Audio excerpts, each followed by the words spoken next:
മനസ്സിലാക്കും. വണ്ടിയുടെ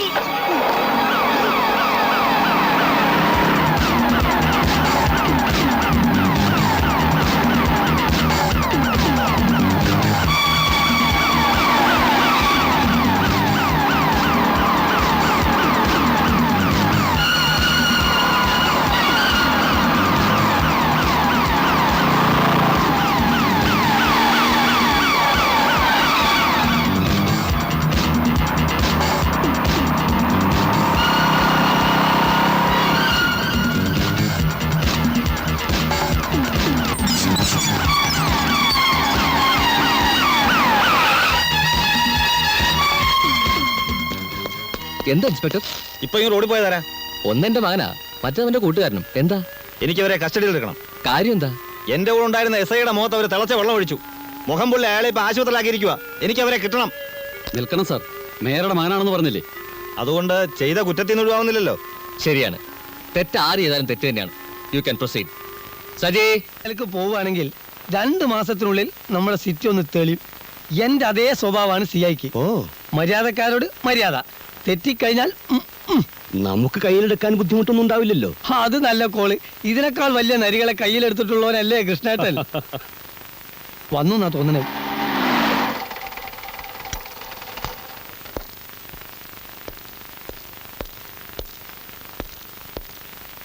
നമസ്കാരം. എന്റെ പേര് കൃഷ്ണൻ, അമ്പലക്കാട് കൃഷ്ണൻ, ധ്വനി പത്രത്തിന്റെ ഉടമസ്ഥൻ. കേട്ട് കാണൂ? ഇല്ല. വലിയ മുതലാളിയാ. പത്രം കൂടാതെ അബ്കാരി ബിസിനസ് ഉണ്ട്, ധാരാളം എസ്റ്റേറ്റും ഉണ്ട്. പത്രം സത്യം പറഞ്ഞാൽ നഷ്ടത്തിലാ ഓടുന്നു. പക്ഷേ മറ്റ് ബിസിനസ്സുകളുടെ വിജയത്തിന് ഇതൊരാവശ്യമാണ്. വന്ന കാര്യം പറഞ്ഞില്ല. സാധാരണ കമ്മീഷണർ റാങ്കിൽ കുറഞ്ഞവരൊക്കെ എന്നെ അങ്ങോട്ട് വന്ന് കാണാറാ പതിവ്. ആ പതിവ് തെറ്റിച്ച് ഞാൻ മിസ്റ്റർ ശ്രീധരനല്ല ശേഖരൻ. ശേഖരനെ കാണാൻ ഇങ്ങോട്ട് വന്നപ്പോൾ ശേഖരന് എന്തെങ്കിലും പ്രത്യേകത ഉണ്ടാവണമല്ലോ. അത് ശരിയാ. ഇന്ന് വരെ ഒരാളെ കാണാൻ കൃഷ്ണേട്ടൻ ഇങ്ങോട്ട് വന്നിട്ടില്ല. വന്നത് എന്തിനാണെന്ന് പറയൂ. മേയറുടെ മകനെ ഇന്നലെ അദ്ദേഹത്തിന് മുമ്പിൽ വെച്ച് അറസ്റ്റ് ചെയ്തെന്നറിഞ്ഞു. ഈ ചങ്കൂറ്റം സമ്മതിക്കാതിരിക്കാൻ പറ്റില്ല. ഒന്ന് നേരിട്ട് അഭിനന്ദിക്കാനാണ് ഞാൻ വന്നത്. അഭിനന്ദിക്കാനായി ഞാൻ ഒന്നും ചെയ്തിട്ടില്ല. അത് പിന്നെ അങ്ങനെയല്ലേ പറയൂ. അവരെ വിട്ടോ? പിന്നെ ഇന്നലെ രാത്രി തന്നെ ജാമ്യത്തിൽ ഇറക്കിയില്ലേ? എന്റെ റിപ്പോർട്ട് വന്നു ശ്രീധരനെ. ശേഖരൻ? ശേഖരനെ കാണും. ഒരു ഇന്റർവ്യൂ കൊടുക്കണം. നഗരത്തെ നടുക്കിയ സിംഹം. തലക്കെട്ട് വരെ ഞാൻ തീരുമാനിച്ചു കഴിഞ്ഞു. കൊള്ളാം. ഉഗ്രൻ. ഉഗ്രൻ എന്ന് പറഞ്ഞാൽ അത്യുഗ്രൻ. തനിക്കൂടെ എന്താ കാര്യം? പോണം. കുറെ പടങ്ങളും വേണം, പല പോസുകളിൽ. സോറി, എനിക്ക് പബ്ലിസിറ്റിയിലും മറ്റും തീരെ താല്പര്യമില്ല. വേണ്ട, പക്ഷേ ഞങ്ങളോട് സഹകരിക്കാമല്ലോ. എങ്ങനെ? ഇന്നലത്തെ സംഭവം പോലെ സെൻസേഷണൽ ആയിട്ടുള്ള കാര്യങ്ങൾ നടത്തുമ്പോൾ ആദ്യം ഞങ്ങൾ വിവരറിയിക്കും. പകരം തിരിച്ചൽ ഉപകാരങ്ങൾ എനിക്കും ചെയ്യാൻ സാധിക്കും. അപ്പൊ വേറെ വിശേഷമൊന്നുമില്ലല്ലോ. എനിക്ക് ഒരുപാട് ജോലികളുണ്ട്. ഞാൻ സംസാരിച്ചു തീർന്നില്ല. എനിക്ക് കേട്ടിരിക്കാൻ സമയമില്ല. അമ്പലക്കാട് കൃഷ്ണനോട് ആരും ഇതുവരെ ഇങ്ങനെ പെരുമാറിയിട്ടില്ല. നന്നായി. ആദ്യമായിട്ട് ഇങ്ങനെ പെരുമാറിയതിന്റെ credit എനിക്കായിക്കോട്ടെ.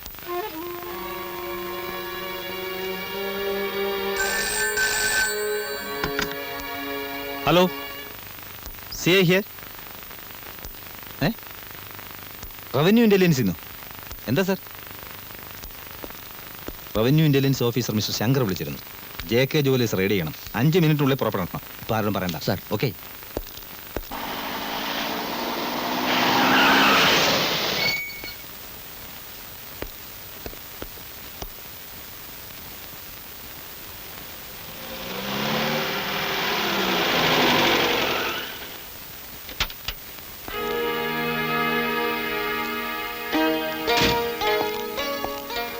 I am Shankar. Come on.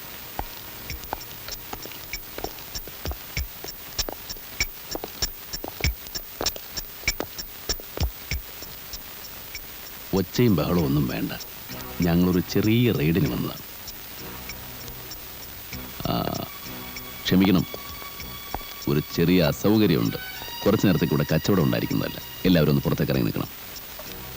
ഇവർ പോയി കഴിഞ്ഞാൽ ഉടനെ ഷട്ടർ ഇട്ടേക്കാൻ പറയും. Yes sir. ഒന്ന് പുറത്തിറങ്ങി വേഗം പ്ലീസ്. ആ ഷട്ടർ ഇട്. മിസ്റ്റർ തോമസ്, എവിടെയാണ് നിങ്ങളുടെ സ്റ്റോർ റൂം? അകത്താണ് സർ. വരും. റെയ്ഡ് കഴിയുന്നവരെ ഇവിടെ നിന്ന് ആരെങ്കിലും ഫോൺ ചെയ്യുകയോ പുറത്തുനിന്ന് വരുന്ന കോൾസ് അറ്റൻഡ് ചെയ്യുകയോ ചെയ്യരുത്. It's a warning. കമാ. എവിടെ stock register? Please verify the stock. സെയിൽസ്മാൻമാരോട് കൃത്യമായി തൂക്കി അളവ് ബോധ്യപ്പെടുത്തി കൊടുക്കാൻ പറയൂ.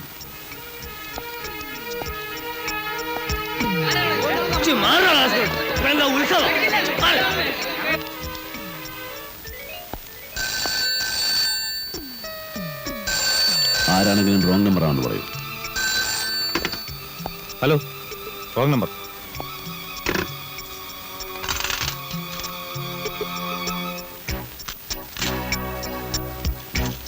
ആ, എടുത്തോ.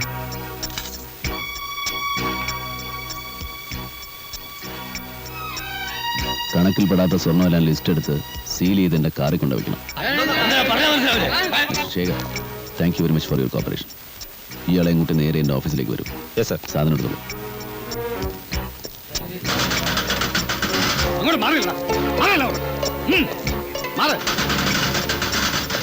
ഇയാളെ പുറകിലോട്ട് ഇരിക്കും. നിങ്ങൾ കയറി.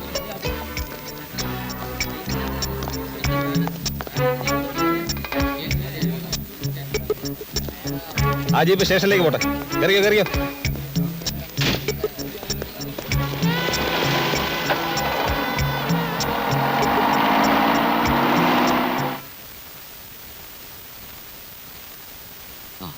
ഏതായാലും ഇവിടെ വരെ എത്തിച്ചു. ഇനി ആ റവന്യൂ മിനിസ്റ്ററുടെ സൈനോടെ കിട്ടിയാൽ മതിയായിരുന്നു. ഡീറ്റെയിൽസ് ഒക്കെ ഉണ്ടല്ലോ. അതുണ്ട്.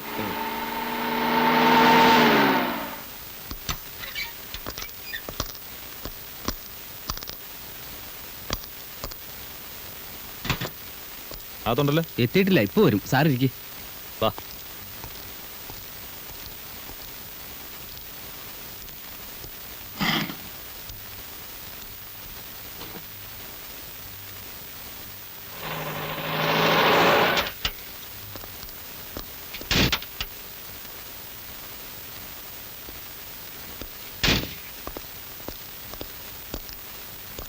Yes, revenue intelligence officer mister Shankar. ഞാനാണ്. എന്താ വേണ്ടത്? അല്ല, ഇവിടെ വേറെ ശങ്കർ. നോ, ആ പേരിൽ ഇവിടെ ഞാൻ മാത്രമേ ഉള്ളൂ. അപ്പോ സ്വർണ്ണക്കടയിൽ റെയ്ഡ് ചെയ്യാൻ വന്നത്? സ്വർണ്ണക്കടയോ? ആര് റെയ്ഡ് ചെയ്തു? What nonsense are you talking? വല്ല സ്വപ്നം കണ്ടതാണോ അതോ കെട്ടിച്ചമച്ചുണ്ടാക്കിയ കഥയോ? പോകുന്നതിന് മുമ്പ് താൻ എന്തുകൊണ്ട് എന്നോടൊരു വാക്ക് ചോദിച്ചില്ല? ഞാനിങ്ങോട്ട് വിളിച്ചിരുന്നു. അപ്പൊ സാറും ഉണ്ടായിരുന്നില്ല. പിന്നെ ഇങ്ങനൊരു ചതി ഉണ്ടാവുമെന്ന് ഞാൻ ഒരിക്കലും പ്രതീക്ഷിച്ചിരുന്നില്ല സർ. പട്ടാപ്പകൽ ഒരു പറ്റം പോലീസുകാരെ പമ്പര വിഡ്ഢികളാക്കി ഒരു വിദ്വാൻ സ്വർണ്ണക്കട കൊള്ള ചെയ്തു എന്ന് പറഞ്ഞാൽ ആര് വിശ്വസിക്കുമെടോ? തിരുവനന്തപുരത്തിരിക്കുന്നവരോട് ഞാൻ എന്ത് സമാധാനം പറയും? താൻ അയാളെ ഇതിനു മുമ്പ് കണ്ടിട്ടുണ്ടോ? ഇല്ല. അയാളെ കുറിച്ച് എന്തെങ്കിലും ഇൻഫർമേഷൻ തന്റെ കയ്യിലുണ്ടോ? പിന്നെ ഏത് പൊത്തിച്ചെന്നാടോ അയാളെ കണ്ടുപിടിക്കുന്നത്? താൻ എന്ത് ചെയ്യുന്നു എനിക്കറിയണ്ട. സ്വന്തം ഇഷ്ടപ്രകാരം ചെയ്തതല്ലേ. അയാളെ കണ്ടുപിടിക്കേണ്ട പരിപൂർണ്ണ ഉത്തരവാദിത്വം തനിക്കാണ്. മനസ്സിലായോടോ idiot? Yes, speaking. Be on the line. You may go. Hello. Wait. Charge എടുത്തപ്പോൾ തന്നെ നഗരത്തെ കിടുകിടാ ഉറപ്പിച്ച സമർത്ഥനായ ഇൻസ്പെക്ടർക്ക് പറ്റിയ ആന മണ്ടത്തരം നാട്ടുകാരും പത്രക്കാരും അറിഞ്ഞോടും. നടന്ന നാണക്കേടേ ഈ 4 ജോലികൾ അറിഞ്ഞാൽ മതി. കൂടെ വന്ന എബിമാരോട് പറഞ്ഞേരെ, കാണുന്നവരോടൊന്നും വിളിച്ച് പറയണ്ടെന്ന്. ഇന്നലെ അങ്ങടെ ലൂസി പറഞ്ഞ തന്നെ പോലെയുള്ളവർക്ക് ആരംഭസൂര്യത്തെ ഉണ്ടാവുമെന്ന്.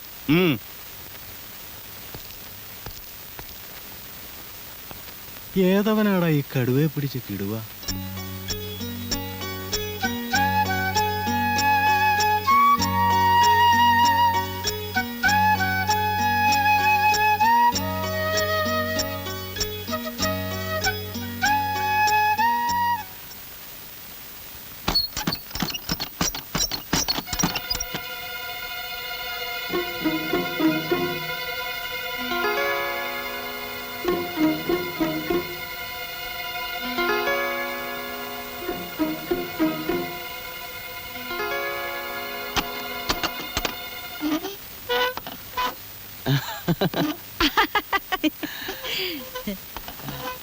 സാറിന്ന് ഓഫീസിൽ പോയില്ലേ?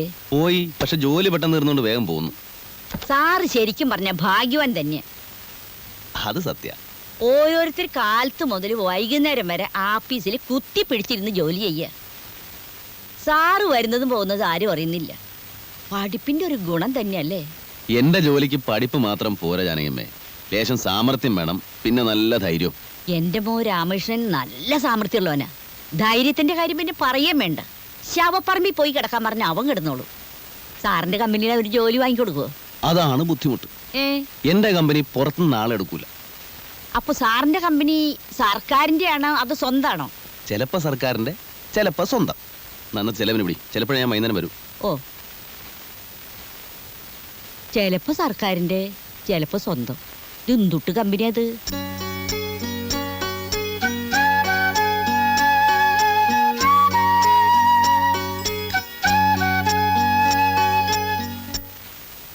എന്റെ കർത്താവേ.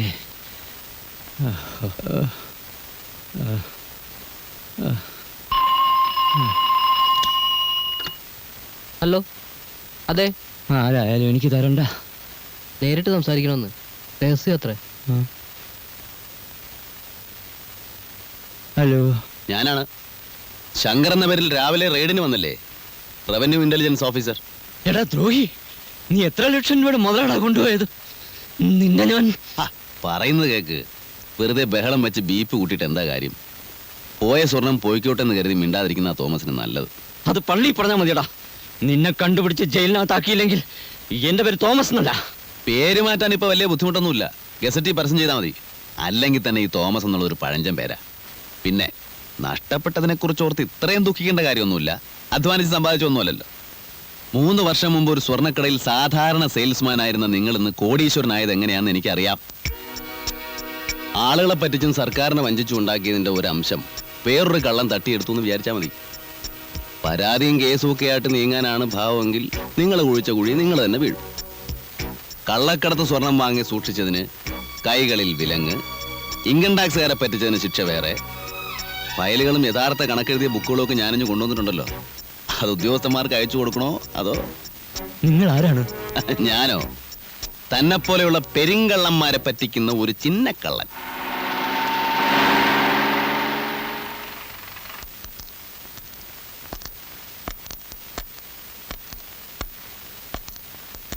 എന്റെ പൊന്നു സാറേ, പോയത് പോയി. ഇനി ഇതിന്റെ പിന്നാലെയുള്ള കേസും കൂട്ടും ഒന്നും വേണ്ട. എനിക്കൊരു പരാതിയുമില്ല. എന്താ ഇത്ര പെട്ടെന്ന് ഇങ്ങനെ തോന്നാൻ? ഒരു കാരണവുമില്ല സാർ. ഞാനൊരു സൂക്കേടുകാരനാണ്. എനിക്കിതൊന്നും താങ്ങാനുള്ള ശക്തിയില്ല. പോയതെനിക്കല്ലേ, പോട്ടെ.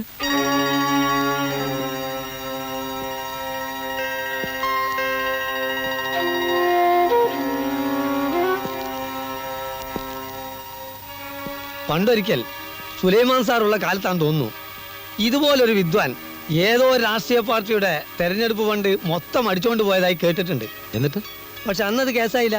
അതുകൊണ്ട് അന്വേഷണം ഉണ്ടായില്ല. അയാളെ പറ്റിയുള്ള വല്ല വിവരവും നമ്മുടെ റെക്കോർഡ്സിലുണ്ടോ? ഇല്ല സാർ. അതുപോലെ കസ്റ്റംസുകാരുടെ വേഷം ധരിച്ച് ഒരുത്തൻ കള്ളക്കടത്തുകാരെ പറ്റിച്ചതായും കേട്ടിട്ടുണ്ട്. പരാതിക്കാരില്ലാത്തതുകൊണ്ട് അതും കേസായില്ല. പരാതി ഇല്ലെങ്കിൽ ഇവിടെ അന്വേഷണം വേണ്ടല്ലോ.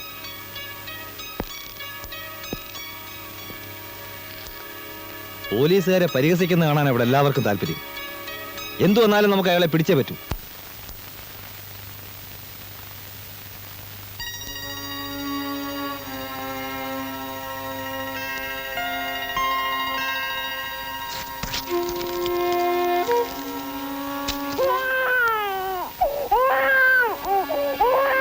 രമണി, ഇതിനെ നിർത്തോണ്ട് പോകുന്നുണ്ടോ? എന്തിനാ ഇങ്ങനെ ബഹളം വെക്കുന്നത്? പിന്നെ അല്ലാണ്ട് സ്വസ്ഥമായിട്ട് കാര്യം ആലോചിക്കാൻ സമ്മതിക്കില്ല എന്ന് പറഞ്ഞാൽ? Hello, good evening sir. ഞാനാണ് ശങ്കർ. അങ്ങനെ പറഞ്ഞാലേ മനസ്സിലാവും. ഒരു നന്ദി പറയാൻ വേണ്ടി വിളിച്ചാണ് സർ. പറയാതെ തന്നെ കാര്യങ്ങൾ ഇപ്പോൾ വ്യക്തമായി കാണുമെന്ന് വിചാരിക്കുന്നു. എനിക്ക് വേണ്ടി കുറേ ബുദ്ധിമുട്ടുകൾ സഹിക്കേണ്ടി വന്നു അല്ലേ? ക്ഷമിക്കുക. നഷ്ടപ്പെട്ടയാൾക്ക് കംപ്ലൈൻ്റ് ഒന്നുമില്ലല്ലോ. അതുകൊണ്ട് സാറിനൊരു പ്രശ്നം ഉണ്ടാവില്ല. ചെയ്തെന്ന സഹായങ്ങൾക്കെല്ലാം 100 നന്ദി. ദൈവം സഹായിച്ചാൽ നമുക്ക് വീണ്ടും കാണാം. വെക്കട്ടെ. Good night.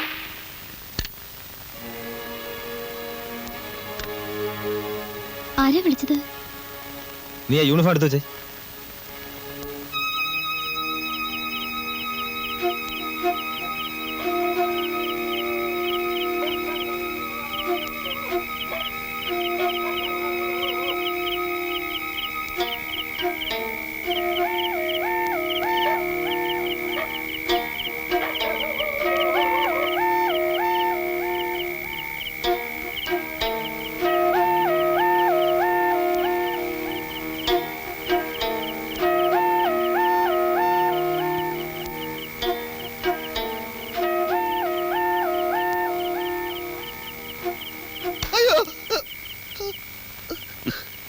പേടിച്ചോ? ഇങ്ങനെ പിന്നെ കൂടെ വന്ന് പിടിച്ചാൽ പേടിച്ചു പോകില്ലേ? അത്രയും പേടിയുള്ളവർ ഈ പണിക്ക് വരരുത്. നിങ്ങൾ സാധനം എടുക്കി. പോലീസുകാരെ കാണുമ്പോൾ മനുഷ്യൻ്റെ നെഞ്ചിടിക്കുക. ഈ കടൽപ്പാലത്തിനടിയിലും ഗുഹയിലും ശവപ്പറമ്പിലും അല്ലാതെ ഈ നാട്ടിൽ വേറെ സ്ഥലമില്ലേ? വേറെ സ്ഥലമുണ്ട്, പക്ഷെ ഈ ഇടപാടിന് പറ്റിയ സ്ഥലമില്ല.